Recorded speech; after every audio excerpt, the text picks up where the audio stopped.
ډېر ژوند په ارغستان کې وو. د ارغستان څخه چې بیا جنګ جدل جوړ شو، موږ راواوښتو پاکستان. بیا موږ د باجر کیمپ له رالو. دا خو دې یو ځنګل وو. دا ځنګل و موږ دلې 18 کال ګزاره وکړه. بیا دا په بیلچو په کولنګانو بیا دا لږ مځکې یو کال یو ځای سم کړی، بل کال بل ځای سم کړی. په سوکا مې دا مځکې دا سره برابرې کې جوړې مې کړې. اوس د خپل بچیانو یو پیدا او پناه په کوو. دا مځکه موږ د کال په اوله میاشت کې بیج ورته وایي، ټماټر، مرچ، بانجڼ دا شیان په کرو. دا مثال د 3 پر 21 تاریخه دا شروع کېږي. بیا موږ بازارونه وړو، خرڅېږي. د 4مې میاشتې پورې دا خرڅېږي.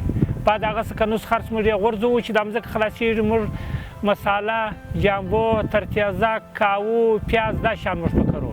موږ سبزي د صفا اوبو سبزي ده تقریبا په دړۍ کې 100 موږ سبزي د هر ځای په سبزي ګرانه خرڅېږي. تقریبا یو 100 کور اندازه یا 200 کور په دا کښتو دا کرونده باندې اخته دي چې وینې دا مځکې څه لري چې نه لري هغه خو نه دي. بس برته باغونه دي روزانه او یو غریبي کوي. انصار خلک مځکې دونې مځکې دي چې مثال یوه برمل 15 اکړه درلاین د هغه آبادولی نشي، دغه استفاده نشي پر اخیستی. لکه زموږ دا لږ مځکې دي چې موږ یې آبادوو، استفاده په اخلو.